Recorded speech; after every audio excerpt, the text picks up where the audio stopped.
back to NTI Nursing Talk Inspiration dengan aku Angelica Siotang dari Bachelor of Nursing tingkat 3 yang akan memandu Nursing Talk Inspiration episode 12. Nah, sekarang kita mau kenalan dulu nih sama narasumber kita sebelah kanan dan kiri saya. Pertama dari kakak sebelah kanan saya, perkenalkan nama dan juga prodi serta tingkatnya. Halo, perkenalkan nama saya Imla Simbolon, saya prodi keperawatan S1 tingkat 3. Oke, sebelah kiri saya. Halo, saya Dirli, prodi S1 keperawatan tingkat 3. Oke, terima kasih kakak-kakak yang sudah datang di sini. Nah, sekarang kita akan membahas suatu penyakit yang tidak asing lagi di telinga kita. Apa namanya? Cacar. Nah, cacar ini kita udah sering dengar ya kakak-kakak ya. Cuma kita belum terlalu paham nih, kadang ada kesalahpahaman juga di orang-orang awam. Nah, kita akan kupas tuntas pembahasan cacar kita. So, let's check it out.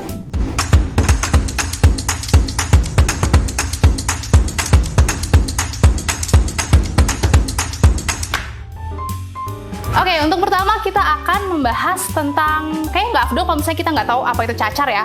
Mungkin boleh dijelaskan terlebih dahulu Kak, apa itu cacar? Yang menurut saya baca, itu cacar itu adalah penyakit menular yang ditularkan oleh virus, yaitu virus varicella zoster. Varicella zoster ya kan namanya? Iya. Wah, siapa nih teman-teman yang punya nama varicella? Nah, ternyata varicella itu adalah nama virus ya.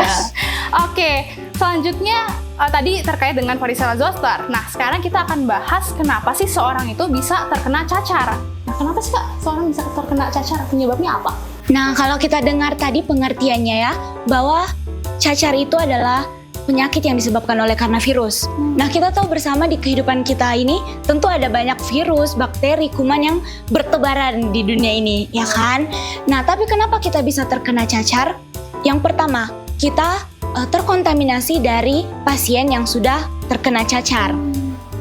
Kedua, kita terkontaminasi dari benda-benda yang sudah bersentuhan dengan orang yang sakit cacar tersebut. Kalau yang ketiga, karena sistem imun kita yang lemah. Dan terakhir, karena tidak vaksinisasi. Wah, ini penting nih, karena nggak vaksinasi. Kalian teman-teman udah pada vaksin belum? Nah, jangan lupa vaksin ya. Nah, sekarang pertanyaan selanjutnya nih Kak, membahas tentang cacar. Nah, kalau di Indonesia ini kan cacar ini banyak ya jenisnya Kak. Nah, kira-kira di Indonesia cacar yang sering ada di Indonesia dan cacar yang jarang ada di Indonesia itu apa-apa aja sih Kak? Nah Kak, kalau yang menurut aku baca, itu cacar di Indonesia itu ada 4. Ada 4. Yang pertama itu ada cacar air, yang kedua ada cacar api, yang ketiga ada cacar monyet, dan yang keempat itu ada cacar sapi. Wah, cacar monyet sama cacar sapi ini Iya. menarik ya.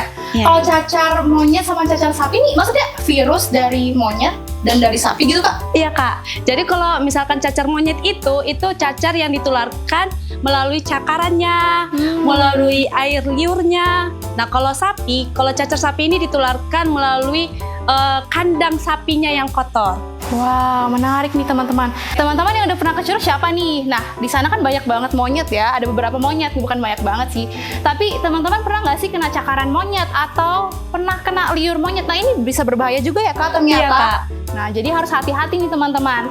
Nah, selanjutnya kita udah tahu nih cacarnya jenisnya ada apa aja. Nah, sekarang gejala seseorang kena penyakit cacar itu ada apa aja ya Kak? Nah, menurut Kemenkes maupun WHO, keempat cacar ini memiliki sedikit-sedikit perbedaan dari gejalanya. Yang pertama, cacar air yang paling sering kita dengar, paling sering kita lihat. Cacar air itu disertai dengan gejala demam, ruam pada kulit, disertai dengan bintik-bintik yang berisi seperti air, makanya disebutnya cacar air. Betul. Dan kemudian dia itu menyebabkan nyeri. Nyeri Ya. juga ya. Kemudian kalau cacar api, dia itu ruam kemerahan yang rasanya seperti perih, panas, makanya disebut dengan cacar api. Kemudian dia biasanya terjadi di satu sisi tubuh. Satu sisi doang ya, Iya, Kak? Oh, itu dia menarik. ciri-ciri dari cacar api. Kalau cacar monyet, dia itu cacar yang menyebabkan nyeri otot, sakit kepala, dan biasanya terjadi awalnya di muka, kemudian dia menyebar ke seluruh tubuh. Itu cacar monyet. Kalau cacar sapi, dia mirip-mirip seperti cacar monyet, tetapi dengan gejala yang lebih ringan. Menambahkan dari yang disebutkan oleh teman saya Imla, cacar monyet dan cacar sapi itu bukan cuma ditularkan dari monyet dan sapi, tetapi hewan-hewan pengerat juga bisa. Hewan-hewan seperti sejenis monyet, seperti kera atau simpanse yang seperti itu bisa menyebarkan. Kenapa disebut cacar monyet atau cacar sapi? Karena penelitian pertama kali menemukan cacar itu pada monyet dan sapi. Wah. Ya. Tapi harus hati-hati ya dengan hewan-hewan lain. Bahkan dari makanan pun, dari daging yang dimakan bisa jadi ada cacar monyet atau cacar sapi. Makanya dari Kemenkes menyarankan bahwa kalau memasak daging itu harus matang dengan sempurna.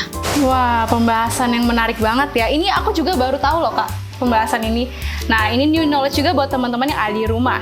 Nah, sekarang kita akan membahas gimana sih cara mencegah cacar ini nih Kak. Dari siapa dulu mungkin? Dari saya mungkin boleh. Nah, yang pertama itu pastikan kalau misalkan kita kena virus ataupun cacar ini, itu pastikan kita harus segera ke dokter Kak. Kita pastikan segera ke dokter, kita isolasi diri, kita jaga kebersihan lingkungan maupun kebersihan di dalam tubuh kita sendiri. Terus kita itu mengkonsumsi obat-obat yang emang dianjurkan oleh dokter sendiri Kak. Jadi kita nggak boleh mengkonsumsi obat Sembarangan. yang emang nggak dianjurkan gitu. Nggak boleh sembarangan ya Kak Iya. ya maksudnya. Oke. Mungkin dari Kakak ada tambahan? Kalau saya mungkin tambahan sedikit saja dari yang saya baca menurut Kemenkes, bahwa yang bisa kita lakukan secara mandiri selain kita mencari pertolongan ke dokter, itu kita bisa mencegah gejala-gejala yang ada di tubuh kita itu bertambah parah. Misalnya kita harus gunting kuku, karena seperti yang kita tahu tadi gejalanya itu ruamnya gatal.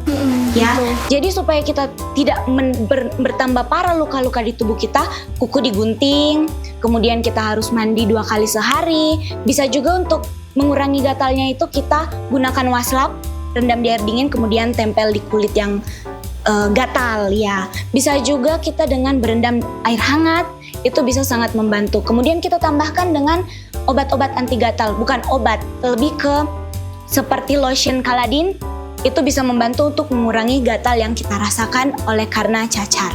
Oke teman-teman, nah itu sebelum aku bertanya udah dijawab duluan nih tadi ya, cara menangani cacar nih teman-teman.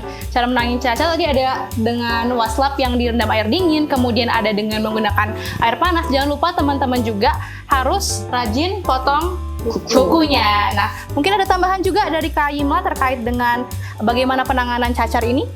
Mungkin dari pernyataan dari Kardirli itu emang udah pas. Yang penting untuk kita sendiri ataupun termasuk saya sendiri juga harus menjaga lingkungan kita, jaga kebersihan tubuh, itu paling penting. Karena kalau virus itu mudah tertular dari berbagai benda.